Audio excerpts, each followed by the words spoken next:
주님께서 여러분과 함께 마르코가 전한 거룩한 복음입니다. 그때 예수님과 제자들은 호수 건너편 게라사인들의 지방으로 갔다. 예수님께서 배에서 내리시자마자 더러운 영이 들린 사람이 무덤에서 나와 그분께 마주 왔다. 그는 무덤에서 살았는데 어느 누구도 더 이상 그를 쇠사슬로 묶어둘 수가 없었다. 이미 여러 번 족쇄와 쇠사슬로 묶어두었으나 그는 쇠사슬도 끊고 족쇄도 부숴버려 아무도 그를 휘어잡을 수가 없었다. 그는 밤낮으로 무덤과 산에서 소리를 지르고 돌로 제 몸을 치곤 하였다. 그는 멀리서 예수님을 보고 달려와 그 앞에 엎드려 절하며 큰 소리로 지극히 높으신 하느님의 아들 예수님, 당신께서 저와 무슨 상관이 있습니까? 하느님의 이름으로 당신께 말합니다. 저를 괴롭히지 말아 주십시오 하고 외쳤다. 예수님께서 그에게 더러운 영아 그 사람에게서 나가라 하고 말씀하셨기 때문이다. 예수님께서 그에게 내 이름이 무엇이냐 하고 물으시자 그가 제 이름은 군대입니다. 저희 수가 많기 때문입니다 하고 대답하였다. 그러고 나서 예수님께 자기들을 그 지방 밖으로 쫓아내지 말아달라고 간곡히 청하였다. 마침 그곳 산 쪽에는 노아 기르는 많은 돼지떼가 있었다. 그래서 더러운 영들이 예수님께 저희를 돼지들에게 보내시어 그 속으로 들어가게 해주십시오 하고 청하였다. 예수님께서 허락하시니 더러운 영들이 나와 돼지들 속으로 들어갔다. 그러자 2,000마리쯤 되는 돼지떼가 호수를 향해 비탈을 내리달려 호수에 빠져 죽고 말았다. 돼지를 치던 이들이 달아나 그 골과 여러 촌락에 알렸다. 사람들은 무슨 일이 일어났는지 보려고 왔다. 그들은 예수님께 와서 마귀 들렸던 사람, 곧 군대라는 마귀가 들렸던 사람이 옷을 입고 제정신으로 앉아있는 것을 보고는 그만 겁이 났다. 그 일을 본 사람들이 마귀 들렸던 이와 돼지들에게 무슨 일이 일어났는지 그들에게 이야기해 주었다. 그러자 그들은 예수님께 저희 고장에서 떠나 주십사고 청하기 시작하였다.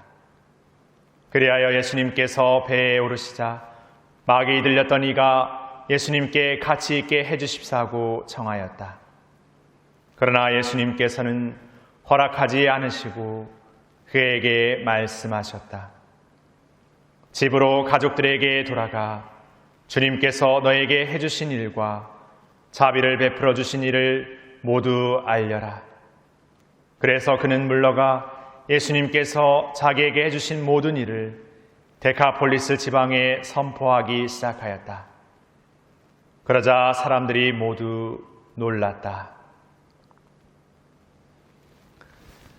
주님의 말씀입니다.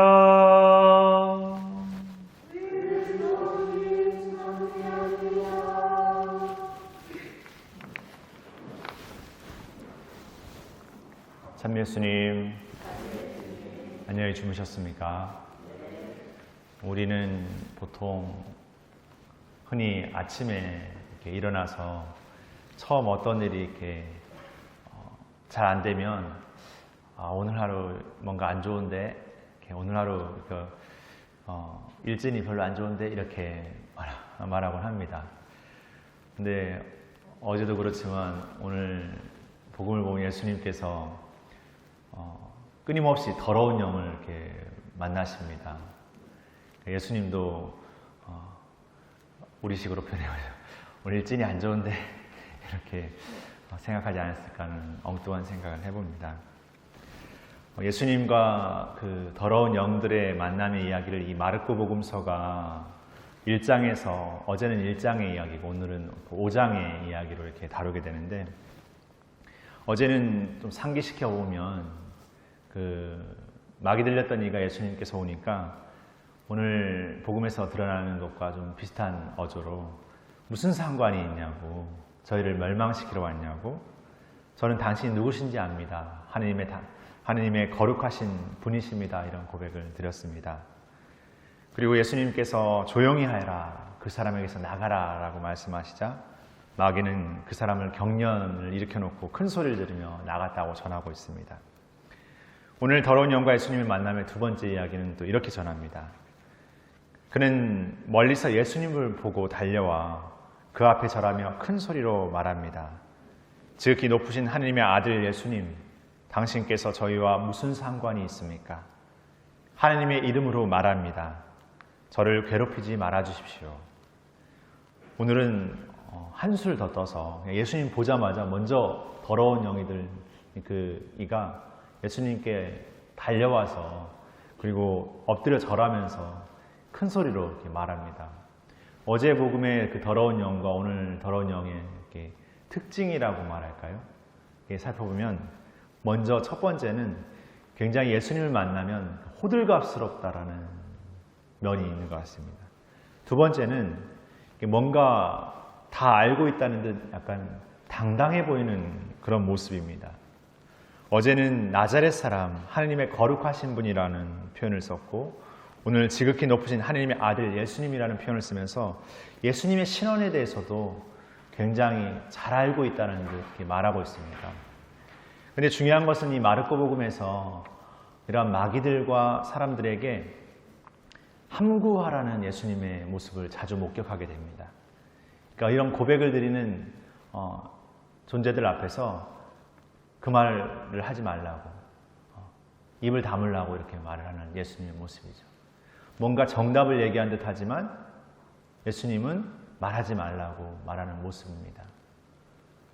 이는 오늘 마귀들의 모습처럼 뭔가 호들갑스럽고 뭔가 다 알듯 말하지만 사실 예수님의 존재에 대한 알은 그냥 머리와 입으로서 고백하는 알미 아니라 그들의 삶으로서 아는 알미 될 때까지는 예수님을 온전히 안다라고 말할 수 없는 것 같습니다. 다시 말해 우리가 안다라고 말하는 것은 그냥 머리로 깨달은 알을 이야기하는 것이 아니라 우리의 온 존재가 그 알을 온 존재의 삶으로서 증거해낼 수 있는 삶이 될 때 진정으로 안다라고 말해야 되지 않을까 싶습니다. 오늘 제1독서를 보면 수많은 예언자와 예수님을 따랐던 많은 사람들이 하나님의 믿음으로 뜻을 지키고 살았지만 그들의 어떤 그 바람, 희망을 완전히 다 이루지 못했다라고 말합니다. 그들의 믿음은 인정받았지만 그들이 바랬던 것을 이렇게 다 얻지는 못했다라고 말합니다. 이를 보면 하나님께서 하나님을 따르는 이들에게 뭔가 다 이렇게 주지 않으시고 뭔가 다 베풀어주지 않은 뭔가 우리가 뭔가 이렇게 신앙 안에서 노력을 해도 그것이 어떤 의미에서 아무런 의미가 없는 뭔가 이렇게 해도 뭐 주어지지 않을 수 있는 그런 불안함 아니면 뭔가 막막함 그런 것들을 생각하게 하는 것 같습니다. 그러나 오늘 제1독서의 이야기를 보면은 하느님은 우리를 위하여 더 좋은 것을 내다보셨기 때문이다 라고 표현합니다. 다시 말해 하느님께서 우리에게 주고자 하시는 것은 우리의 그냥 생각과 입으로 고백하는 안에서 깨달을 수 있는 정도의 것이 아닙니다. 어쩌면 우리의 존재를 훨씬 초월해서 우리보다 우리 위에 계시는 그분으로서 우리에게 주시는 것이죠. 그러기에 우리가 우리의 잠시 일상과 우리의 지금 즉시적인 상황 안에서 뭔가 되어지지 않고 뭔가 지금 내가 신앙의 삶을 사는 것이 손해로 여겨지고 뭔가 불행으로 여겨지는 그런 순간에까지 우리가 이 믿음을 잃지 않고 간직한다면 그리고 이 믿음을 간직하고 그분을 따르는 여정을 걸어간다면 그분만이 주실 수 있는 우리를 위한 그분의 계획을 우리가 만나게 되지 않을까 생각합니다. 어쩌면 더러운 영들처럼 그냥 입으로만 그냥 머리로만 신앙을 고백하는 이들은 많습니다. 그러나 삶으로서 진정한 자신의 온 존재로서 신앙을 사는 이들은 그리 많지 않은 것 같습니다. 어쩌면 우리가 오늘의 삶에서 그 삶을 다시금 살기를 청하면서 겸손되이 그분 앞에 엎드려 다시 그분의 은총을 청하는 우리가 될 때 그 삶을 새롭게 시작할 수 있는 것 같습니다. 그분께서는 우리를 위해서 우리를 위한 우리의 계획을 당신 안에 완전히 준비하고 계신 분이십니다. 오늘 그분 안에서 새로운 출발과 새로운 시작을 다짐하면서 은총으로 걸어나갈 것을 약속했으면 좋겠습니다. 잠시 묵상하시겠습니다.